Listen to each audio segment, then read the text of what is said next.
ውድና የተከበራችሁ የአዲስ እይታ ሚዲያ ተከታታዮች እንደምን አላችሁ? በዛሬው ዝግጅታችን አዲስ ሀሳብ ይዤላችሁ ቀርቤያለሁ። አዲስ እይታ መቼም አዲስ ሀሳቦችን አዳዲስ ነገሮችን በአዲስ መልኩ ያቀርባል። አዲስ እይታ ምርጫችሁ ይሁን።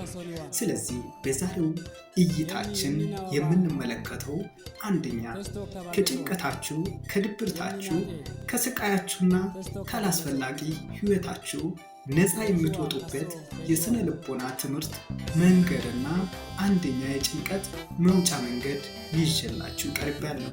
አዲስ እይታን ሰብስክራይብ በማድረግ ተከታታይ የምንለቃቸውን ትምህርቶች እንድትቋደሱ ዘንድ በአክብሮት ጋብዛለሁ። አዲስ እይታ ከጭንቀታችሁ ብዙዎቻችሁ ለመውጣት ትጨነቃላችሁ። ጨነቀኝ፣ ጠበበኝ፣ ደበረኝ እያላችሁ ፈጣሪያችሁን የምታማርሩ ሰዎች ኑ ከጭንቀታችሁ ውጡ።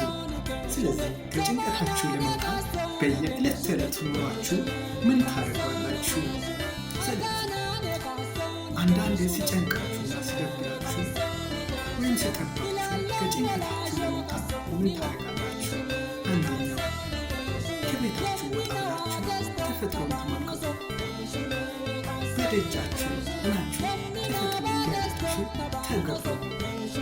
የተለያዩ የሰዎችንና የእንስሳትን እንቅስቃሴ፣ አራዊትንና ነፋሳትን፣ ደመና፣ ሰማይና ምድር፣ እጽዋትና ሌሎችንም እያያችሁ አግራሞት ውስጥ በገባችሁ ሰዓት ከጭንቀታችሁ ነፃ ትሆናላችሁ። የጠበባችሁ ነገር ካለ ከድብርታችሁ ትወጣላችሁ። ሁለተኛ ጭንቀታችሁና ከመከራችሁ ለመውጣት የጨነቃችሁትን ነገር ምክንያት ፈልጉ። ወደ ህይወታችሁ ዞራችሁ ራሳችሁን ፈትሹ። በዛ ሰዓት ከጭንቀታችሁ ነፃ ትወጣላችሁ። ካገኛችሁ በኋላ የጨነቃችሁትን ነገር በየስቴፑ ጽፋችሁ አስቀምጡ።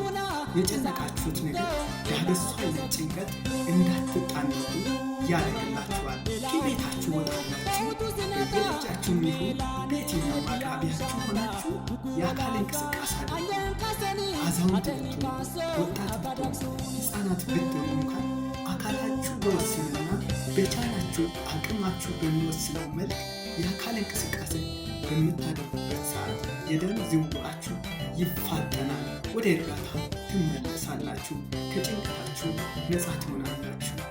እንዲሁም ከወደዳችሁ አዲስ እይታን በአዲስ መልክ ሁሌ የሚቀርበውን ትምህርት እንድታገኙ ዘንድ ሰብስክራይብ በማድረግ እንድትከታተሉ ጋብዛችኋለሁ። ሰላም።